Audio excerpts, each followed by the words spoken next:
Full screen, full screen. Look, I'll just play a little game until Kim's ready to. Hello, Actually, baby. hold on. I don't like dressing up. You don't mind, do you? Give it to me! Give it to me! Give it to me! Oh wow, that's crazy. I didn't know it does Just that. give it! One more thing, guys. I just want to say, hold on. I didn't say do that. I didn't say do that. Matter of fact, get out of here. One more thing. I just want to say.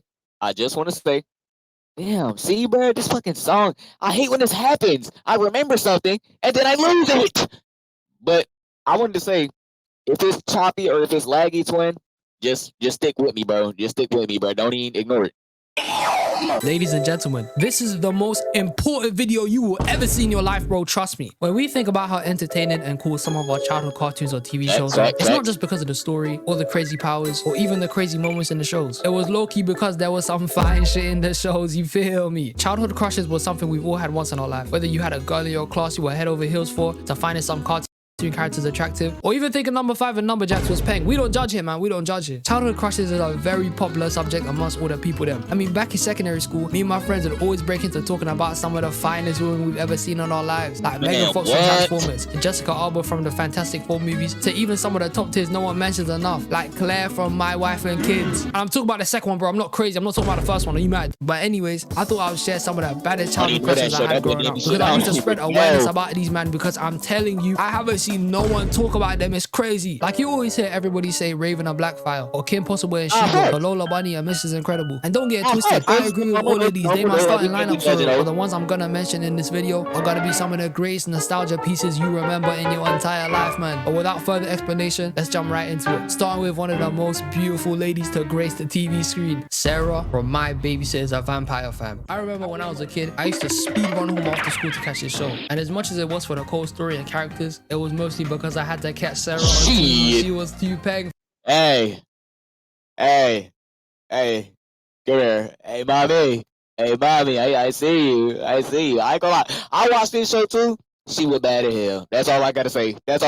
She was bad as hell. We already know. Fam, Sarah was such a different breed of woman I used to be seeing on the screen when I was a kid. I mean, when I tell you, I was low-key getting stars in my eyes when I was seeing her. That's how crazy it was, man. Not to mention, Sarah wasn't just a regular girl. She was a vampire. And I can't be the only one that had a thing for these vampire girls. They were sick, fam. Marceline, Mavis, and even Sarah. This shit got me feeling amazing, fam. Sarah is definitely one of the most underrated childhood crushes people don't be mentioning. I remember that one episode in the series that she gets possessed and pulls up in this next different outfit with the curls popping, and this shit had me mesmerized, bro. And y'all remember the episode where she had an evil version of herself with the purple highlights? This had me even different, fam. I'm telling you. And my boy Either was pushing some sick game on Sarah. Reminded me of Jordan in Game 6 with the way he was pressing onto her, and he eventually took her out on a date on the last episode, fam. That's my boy Ethan. I was cheering for this shit, no joke. But Vanessa Morgan was a different level of fine, and My Babysitter's a Vampire was such a sick show. I'm talking about, if you didn't watch this, you were missing out for real. The theme song was fire, the characters were fire, the lady was pretty as hell, and the story was fire. But there was one problem with the show. One problem that pissed me off so bad. That shit literally stayed with me for the rest of my life, fam. The show ended on a cliffhanger, fam. Why? The ending didn't even make no sense. What he did was take down their new school principal who was evil, an explosion happened, and then they just boom to credits. Why? Why couldn't you give us some closure? That ending was trash, man. That shit. That's how I feel about the Death Note ending, bro. It makes no sense. It makes no sense at all.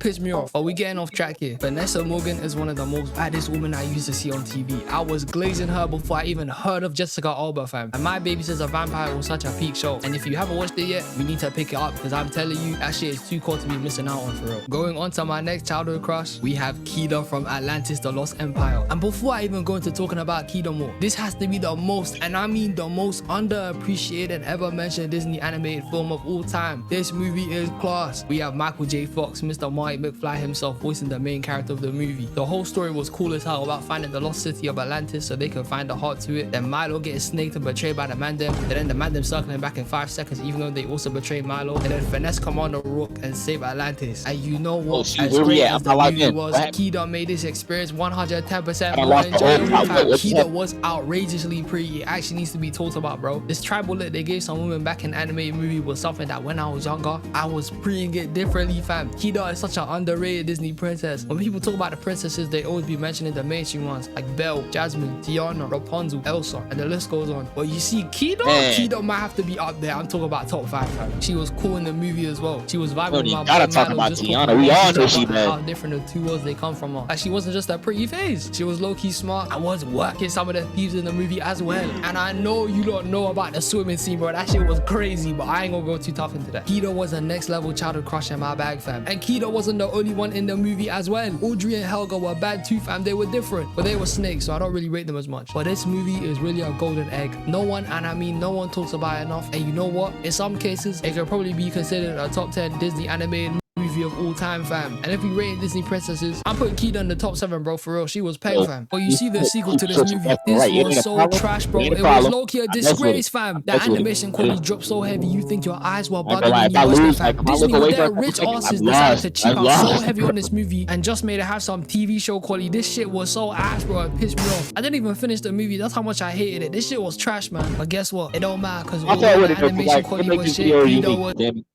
I'd rather a video be unique than a video be lame as hell, you feel me? Like, I can't even deal with no videos that's lame as fuck. Still fine, fam. Another childhood crush I used to have that had me moving different back in the day were all the girls from Ben 10, fam. I'm talking about Gwen, Charmcaster, Julie, Eunice, Kai Green, Atea, the cat girl, Esther, the sludge puppy girl, Rook's girlfriend, the flipping female forearms. All of them, fam, they were all buff, man. But personally, my favorite out. Whoa. Now come here. Now I don't know about the 4. I don't know about. Hold on. Let me see if I can rewind it, bro. Let me see if I can get a freeze frame. Hold on. The sludge puppy girl, Rook's girlfriend, the flipping female. I don't know about this one, gang. I don't know about this one. Hold on, just so y'all can see. I don't know about this one, bro. This one a little questionable. I don't know if she bad for real, twin. I don't know about this one, bro. Like, this one you gotta really think about. This is a hear me out. This is a hear me out one. Cause I don't know. Like, I don't know. I think it's the face. It's the chin. I think the chin is what's fucking me up, bro. I don't know, bro.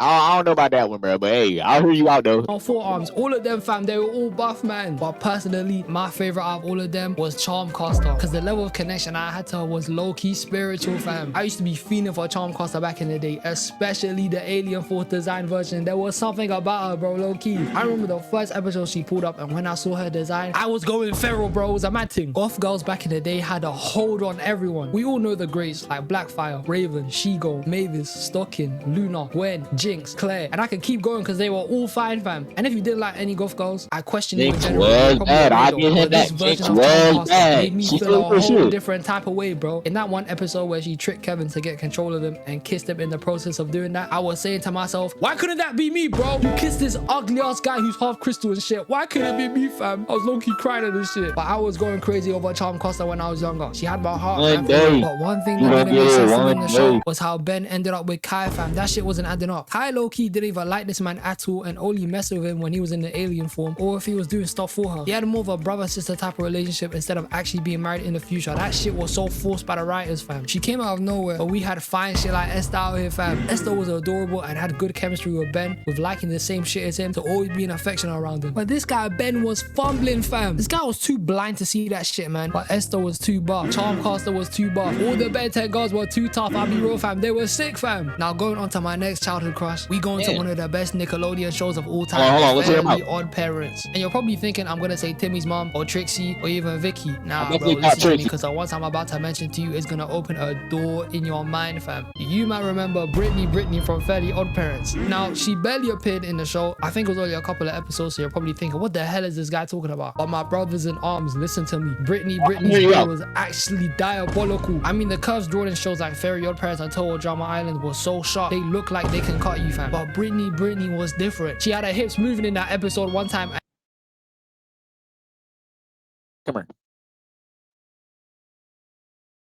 Once again, I'm trying to hear you out, brother, but I'm not sure about this one. I don't know, bro. That could just be my personal typo. You feel me? He probably messed with something like these, but I don't know. It's when her chin too sharp. It's the chin. It's always the chin. Her chin is too sharp for me, bro. I know my chin kind of crazy. You feel me? But her chin is. Show up. It can cut me. I'm cool, bro. I'm cool on that one. So that's just you, gang.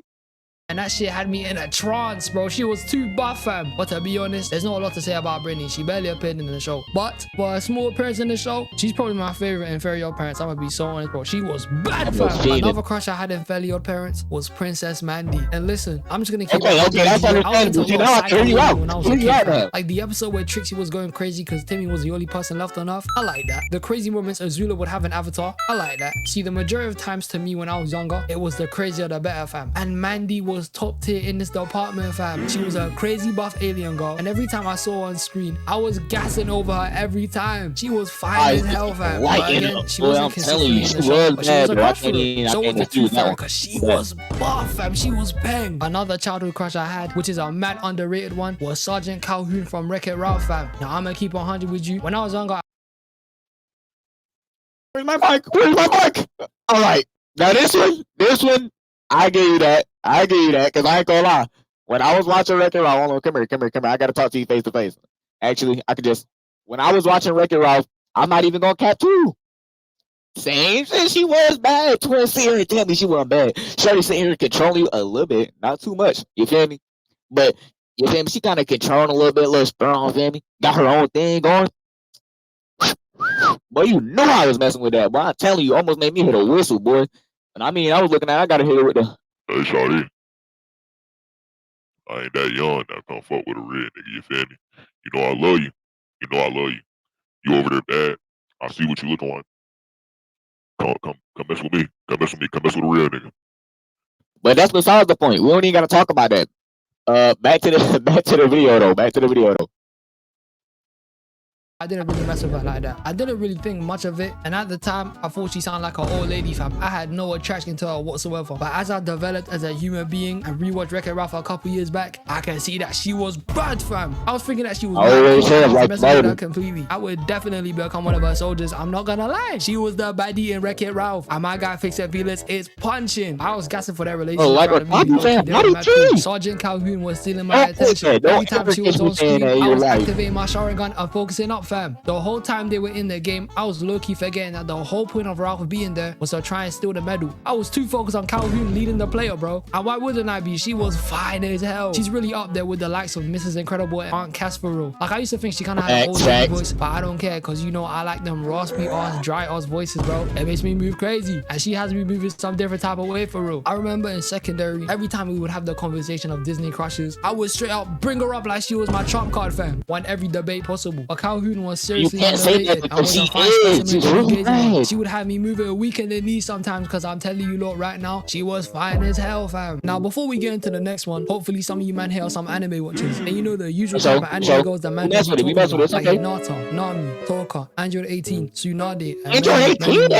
We go talk about my girl Mei Hatsume from My Hero, man. Mei Hatsume was just one of the coldest characters in the show, and her personality was what I was chilling with for real. And when I first gazed upon her for the first time, seeing her on screen in the sports festival arc, I was low-key getting gassed at seeing her. I mean, most of the girls in My Hero were just attractive, to be honest, so you can really just say any of them. But my top three were Mei Hatsume, Kami, and Yaoyorozu. I'm not gonna lie, because they were baddies out here, especially Kami as well. They knew what they were doing when they were drawing her full lips, making it look like she was doing the Kylie Jenner challenge back in the day. But she was out here getting my full undivided attention when she was on screen, no joke, fam. Now this brings me to the final crush of this video, and this person has a huge impact in this whole topic. I know that I said I would only do the underrated ones, but I have to talk about it in this video, fam, because if I don't, this is not a childhood crush video. She is a pioneer to this shit. I'm talking about every time somebody talks about their number one, she's normally at the one, bro. Yes, my people, I'm talking about Chell from El Dorado, fam. When I first saw Chell in the movie, it was like Max's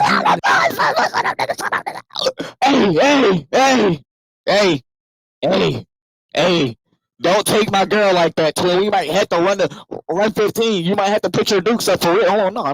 Look me in my eyes. You might have to put your dukes up for real if you take Shorty. Cause nah, that's me.